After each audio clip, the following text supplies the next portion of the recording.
Voilà, merci d'avoir été scotché. Par rapport à l'autre exclusivité, tu as ma solo à sextap ou inda mabe, yandeko Zawadi et puis na pasteur Mike Kalambai. On tous bande na biso na se pela ba se présenter bango moko, tu ba moko na moko azali na banda bongo abi la parité, mais moko moi de la femme to pesa bon privilège. Ah ouais. Kombo nani? Yann Mboula. Yann Mboula. Donc tous Yann Mboula to sola na ende ko ngai Fabrice Kandolo. Fabrice Kandolo, voilà, merci beaucoup d'avoir tout le merci de l'assistance, il y a les grands réalisateurs, il y a Masolo qui sont là, il y a quoi. Merci na cadre il y a Bibiso, merci na Les Amadi, merci na Myriam Feza Akawi, la gérante na question de ce que vous avez biso, la Bossani Pete Yemoko le promoteur, Balobi Jean-Pierre Amadi Lubenga, les seuls Congolais qui partagent. Monsieur l'excellence et ça l'ira bien quoi. Bon, sans plus tarder, ndeko Yann Mboula. Tango monaki ba image ya Zawadi na Mike Kalambai. Analyse nini osalaki? Po bino basi to komi ko banga to sala pe vidéo bwe pa ko mwisho unani poster tena. Tulikuwa na JC Fash Moevi. Unaweka ka ombrage tu ya boîte. Batu banakuwa tena. Voilà. Bon, moi, tout ce que je peux dire par rapport à tout ça est que mon frère Mike Kalambai a été piégé par la dame Zawadi. Premièrement, Zawadi a agi vraiment Mobukumba Funabuzoba. Ça, c'est ce que je peux dire. Parce que premièrement, si on analyse, Mike Kalambai, premièrement, il est célibataire, il est libre. Mais la dame Zawadi, c'est une femme mariée. Et mais ils sont séparés, mais pas encore divorcés en quelque sorte. Avec sa femme là. Non, non, nous on avait appris par Paniel qu'ils sont divorcés. Ok. Baza divorcé. Mais c'est un pasteur malgré tout ça. Et bon, pasteur a quoi raté? Ah ok, on a c'est un pasteur, mais tentation tellement qu'ils allaient qui à ma case, il n'a pas pu supporter à quoi il a cédé, c'est normal. Moi je ne condamne pas le frère Mike Kalambai. Et par contre, je suis 100% avec lui. 100% avec lui, à quoi il y a Liboso, deuxième tour. À rediffuser l'histoire la troisième fois. Il fallait abandelat. Ah bon? Ok. Ouais. Fabrice. Bon. Même question. Ouais, nazo condamné pasteur Mike Kalambai. Nazo condamné na énergie nyonso. Mais nazo pesa épée raison côté moko. Moni atalaka mobile faut côté là épée. Ouais, moni parce que Mike Kalambai aza musala nzambe. D'abord, il faut te respecter Basali Nzambe. La fille en question, Zawadi, a zappé Moussali Nzambe. Pour Yembela Nzambe. Ouais. Un jour, à Koyi Koma, a commis qu'on prêcher, à Sali Église. Mais on a pas de consommation local. Ouais. Alors, Madame Zawadi wana azamwa si abato. Selon l'explication nae, à l'hôpital basi si studio, ba komi ko zonga. Bazaki 4 personnes dans la voiture. Et ce pasteur Mike, muto bandai ko conduire. Babandi ko tika nani na bango producteur na bango batiki na ndako c'est Mike a proposé babandi qui a c'est Mike Kalambai. OK non héros ici est moyen que OK les ko tika Mike tika na madame Zawadi après to ke na ndako yo fongola bon nous avons monsieur Fabrice mais sans comprendre wana donc la petite sœur là, Mike Kalambai, elle avait déjà compris l'idée à Zawadi. Moi, c'est ce que je peux comprendre. Bah, tu es bon champ libre. Non, non, à boire qui continue la bango champ libre parce que Aïba qui déjà. Donc, là, ça, n'a s'imaginer donc Herbati qui est après Zawadi a bengi le siko Mike Kalambai. Peut-être que je suis en urgence comme Azam Paya. Aïbi bandroit te yaka edenga comme ça. Allez, accomplir mission naït. Donc, mission n'a pas accomplir une fois, deux fois, trois fois, zo continuer. C'est possible. Mais maintenant, Mike Kalambai, tant que pasteur, un homme de Dieu, nini sala ke akende kondi matina niveau ba mbetu et puis nanda kuné melié tout ça. Papa, je sais. Yo ndengo za boy. Zala na vola, na fongolo tirer ta pantalon résister. Bon, bon, ça dépend. Hein? Le rôle est à pasteur peut-être encore résister. Ouais, pasteur Nini. David Kout qui a été appelé l'homme selon le cœur de Dieu. À quoi y en a moi plus en plus après quoi y a qui a bomi si peu soda moto. Donc c'est normal, ça peut arriver. Il y a aussi après l'événement automatique aux ongles de sous-service d'ensemble. Oui, oui, à Okiozong et la pasteur Mike Kalambai ici qu'aux Ali. Moi, pour moi, démissionner n'était pas vraiment la bonne solution, la bonne décision plutôt. Parce que tu as été piégé, mon frère. Comme étant femme, je te soutiens à 100%. Oyebike bato balinga Zawadi ba mona mdo sali mabe parce que Zawadi a fox a bibi azo foxer na sima. Azo forcer na sima wapi Zawadi wana dele e bandeli ba vidéo nyonso ezo lakisa ke Zawadi déjà na ba plan na ya bando déjà préparé. Nanya yebaki Zawadi awa, elle a juste voulu apparaître pe a mis ça la combo na réseaux sociaux abi master pe yango abike non. Pona yeba na makasi zela na attaquer Kalambai comme ça ba nanya yebaki Zawadi to yeba biso nyonso Zawadi na ba vidéo boye ba Zawadi donc existe ka boye boye. Pour prouver qu'Azandumba elle a 25 ans et 4 enfants déjà. Okay. Combien d'années de mariage donc abotaka chaque jour donc yé côté sexe hein. Voilà, yé côté sexe donc tumito lo basiko bo. Selon analyse net ozoyo kelango. Est-ce que fi on a vraiment azaki vraiment chrétienne ya solo ou bien ami latisika pour ya ba chrétienne mazaki ne chrétienne. Zawadi aza chrétienne ya solo. Abandi musala na ye depuis âge il y a 16 ans selon explication na ye abando ye mala chorale moko na Australie. Afanda na Australie. Alors Zawadi aye na kin asali 1 mois. Aye ko senga featuring Mike Ayambi était. Ouais, pesa que $1500 pour la featuring. 500. Mike Ayambi était avant. Mike ayeko yambaye azaki na bapa ya ndako. En fait ndonanga Fabrice avana bosana. Na ina kata na kata et puis na rectifier parce que olobi qui azaki chrétien à solo pour moi Zawadi n'était pas chrétienne à solo. Parce qu'il y a une vraie chrétienne. Exemple toi avandi na Saint-Esprit katinaye. Esprit ya kotanté basali ya Nzambe kokwesa msali ya Nzambe. Non, même si Mike Kalambai ndenge fils Zawadi azolo bakeyenda senga kie bon il était au volant si Mike Kalambai psaki ke oh simbanga partout na nzoto elle avait le droit ya kogangela Kalambai yebse telemsa mutu kana kitina nga en plus c'était déjà 5h du matin. Donc il faut que zonga na maloba na ye. Zawadi alobi ke Pasteur Mike ayebisi ke en tout cas ba téléspectateurs boko excuser nga po yetango alobaki modérer on tamba buke Pasteur Mike ayebisi ke asise. OK. Neti ngai ndenge naza bu. Soki ofongoli nga pantalon naza na vola osise nga na olongwa na okende na bande mususu. Donc na okokate kokumba isu. Donc yo za ngate ponga penda. Soki nga ko bimaloka boxer na ring na osale loko te na otamba nga normal. Après ta ba komaki na ndaku Zawadi alobi ezaki andimaki basala basali na ndenge ya normal après baye basali na sens contraire. Alors na sens contraire o babande osala asengaki ye ba utiliser vaseline.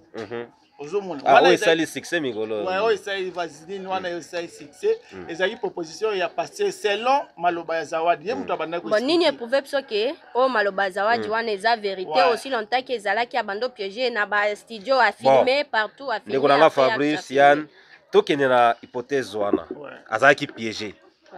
Est-ce que ça n'a pas serviteur mususu de Dieu bazana sima makambo te? Oui. Ouais, moi je soupçonne déjà parce que ça ne peut pas arriver comme ça. Donc, Mike Kalambai, il faut attendre l'entourage naïe. Mais quoi, il s'en a été que ça Moïse Mbie, quoi, il s'en a bon côté. Non, parce que on a il y a 1 mois. Il y a Denis Lessi peut-être. 2 semaines coup avant makambo le bima. Pasteur Denis Lessi a outi ko lobaki musali moko azokwe yesu na madiabu. Va passer Denis Lessi ça y va émission. Donc les abapiage YouTube bokende ko vérifier il y a 2 semaines 3 semaines. Mais ça prophète de la nation peut-être à Golo Babo qui prophète de la nation ngo yo mona ka ba sex tap. Okoyi ko mona place ba rebelle bazaka na est kunate. Il faut mona ka ba sex tap. Auti koloba sex tap ya penyele o boye boye. Ah susu abeti eloko. Ya beta ka biloko ya ba sex tap. Mais bon, ngana ko soupçonner pe penyele te nani Denis Lessi te qui peut-être ezaka ba prophétie ya kaka bongo mais c'est que moi je peux dire que l'entourage ya frère Mike ezana mutu moko a piéger qui kaka na basali peut-être jalousie moko boye ki a frère Mike ya mati makasi na problème à madiabu dossier madiabu za toko essayer comme ça to gagner c'est possible aussi. Mais rapprocher Mike ezaka Moïse Bon, je peux pas parce que Moïse a entendu la déclaration moi dans la prédication dans lobby que nazo regretter bato mission na présentant l'église. Oui. Alors moi soy pe Moïse mbia olimisa biso makasi soki pe Moïse mbia nda sali boye vraiment ofuta ye pete. Ye pe auti kokoya na makambo ya Eliane ba feno ebepsela kasi ali be akokoya pe ye moko te bakoya ensemble. Ay ngai pe bon, je sais pas aussi si c'est Moïse mbia en tout cas soki eza ye bon. Toza pe na ba preuve te mais on a kosenga na yo papa osala ki mabe na olobano soki eza yo mais je ne suis pas sûr que Moïse mbia par yo sala makambo boye. Voilà. Maintenant na ozomno ta mingi te parce que bo makambo bela ko sala nini bo opesa comme message. Donc bref na o tout eleki entre Zawadi na Mike Kalambai. Ce que moi je peux dire, ko retenir na ndako pour l'événement. Ba ko retenir bango nyonso batala nanu ebandeli ya ba vidéo na bango ti sextap onga je retiens comme moi Zawadi a voulu se faire un nom abima comme Eliane ba fait no base quoi. Ouais base aye banape na mokili elle a utilisé Mike Kalambai, c'est ce que je peux dire et ce que je peux demander à mon frère Mike Kalambai. Mon pasteur, mon papa le préféré, tu es trop mignon, papa. Aïe, il y a un autre côté. Zongela na umsala na yo nzambe, nzambe abikisa yo. Vraiment, ozongela ko démissionner te papa. Kotika ba charge note, senga kan nzambe pardon, biso nyonso la voix du Père plus et la voix de Dieu biso nyonso tozo sambela pona yo na ndenge okwe nzamba limso ndenge alimsa ki pe David. L'homme selon son cœur. C'est tout ce que je peux dire. Mais si vous condamnez sous pénalité parce que un but partout hein. Et moi na ko condamner toujours pénal parce que pénal ouais na condamner pénal. Il y a un mois Zawadi a outi ko zana pénal. Il y a un mois avant événement. Avant vidéo ebima. Zawadi a outi. Ouais ça va révélation hein. Ba outi zana pénal na États-Unis. Il y a un mois avant aya kosenga featuring. Zawadi na pénal ba yebani très bien. Ce que otali tango vidéo ebimi ya liboso. Ouais. Il y a mibale bimi au pasteur Mike bazana voiture na la fille azo c'est mais ba marambo nazo mona ya ba vidéo ba photo ezandenge nini. La fille awanganaki alobi no na yebi marambo na te nazo kango pepe ba lukela nga liwa ne na uti na États-Unis. Alors azaki na penyel tokoyi ko loba peke peut-être penyel azana donc c'est exact clic ya bato mo bazo kwesa ba serviteur ou bien bali ba neutraliser Mike. Ouais. Parce que ceux qui penyel a sa déclaration lobby Mike marambo asali ya kozwa banate. Mike basi bakataki dossier azwaki bana na ye malke ouais ko se venger peut-être nga se venger parce que ya ye bima ki Mike po bima parce que ba po batu baloba ke penyel azali na raison boye boye so pe penyel abetaki boye abeti mabembo ba utozala na ye il y a un mois mais nga na ko condamner pe frère Mike Makasi na ko condamner azongela isusu te moni na basali ya Nzambe ndenge penyel ebimaki ya eboti bana mibali. Ah oui. Penyel sextape ebimaki aza mama bana na ye. Ye pe ya ye ko bima. Éducation nini bana wana bakozwa. Bana ba ngeno felinate parce que maman sala ba botoli bana. Ye pas sala fuba tika bana place. Tango bana wana ba kokola. Ba biloko etikali na internet, etikali na YouTube, ta ba omona ngo ekozala bien te na condamner mais tant que aza musali ya Nzambe, aza na mission o Nzambe apesier na église. A continuer musala na ye place azali vraiment Nzambe amona ye abika alongwa na hôpital place azali, a continuer musala na ye mais il fallait asenga Nzambe pardon. Ouais, il faut senga Nzambe pardon. Mais senga ba jeune de prière, ba sacrifice, ba blomo na peuple congolais ba accompagner vraiment na losambo, ba limbisa ye aza mutu aza mbali en tout cas ba courage place azali mais ba o bazana sima makambo oyo neti ba prophète de Nilesi ozo sepela ozo salaka ba émission chaque jour ce n'est pas bon lelo ezwin nzoko lobi ekolanda yo pe alors botika kabilo boza basala nzai bongo biso exemple ni bozo pesa biso donc bon banzeta ko mobeso ba courage ebele pa pasteur Mike Kalambai. Voilà, merci de Fabrice, merci Madame Yann. Moi, ma banga, ce que j'allais me remercier, ou bien moi, les lobasso, on a posé une question, vous allez le web sabande rapidement. Donc le trait pas pour Fabrice. Bon, bande nanganga na usinga na bino bozalaka na sima Mike Kalambai aza pasteur na biso aza frère na biso. na musique asepelisa biso nyonso na baeglise nyonso awa toyoka pe bamiziki ya Mike Kalamba esalaka na sexta pe asepelisi biso na sexta pe asepelisi biso toyebi aza mobali asalaka na yango bazolandaka ye. Donc tout ce que je peux vous demander et bozala toujours na nsima ya mosali na bino frère Mike toza kaka nsima na yo tozosambela mpo na yo nzambe ali biso vraiment. Bon napesi mbote mpa bana na ngai Mikaela bisous merci maman t'aime beaucoup Emalia. Sans pourtant oublier les demi-dieux. 46 fois prêtre. Maman Nadine. Honorable François Chako, 46 fois prêtre. Les demi-dieux. Les Ziba Bethesda. L'homme selon le cœur de Dieu. Les pasteurs fonctionnés autrement dit PO. Les rapprochés de l'éternel. Babi 1000 visas. Akene kenda zonga zonga. Les Ziba Bethesda. Yo ya ngwana quoi. Fabrice moi liloba suka pe na mama banga. Ouais, moi liloba suka iza boyi. Na kosenga na pasteur Mike. Tango akozonga na Kinshasa aluka ndeko na ye Moïse Mbie babongisa bango baza ba pasteur babongisa bofanda bosolola bobongisa barando wana eza bien te pa bino ba pasteur.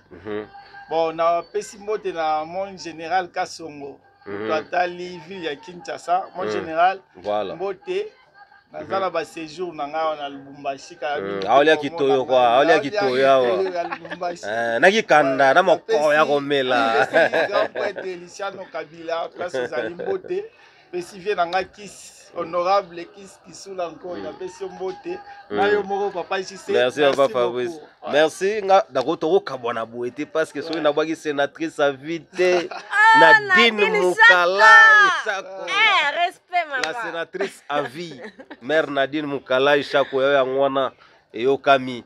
Merci na Junior Muku na les juifs noirs. Babi la bourgeoisie dans le sang, l'Union européenne. Vraiment. Ya ngwana les juifs noirs. La bosani pete bébé Chamikobi, autrement dit Bochab. Mais on va bien les chanceliers bébé Chamikobi. Vraiment. Nani zito bosani. En tout cas, merci à tout balanda gibiso pour na loto suki awa. Nous sommes bénis, dites amen. Amen.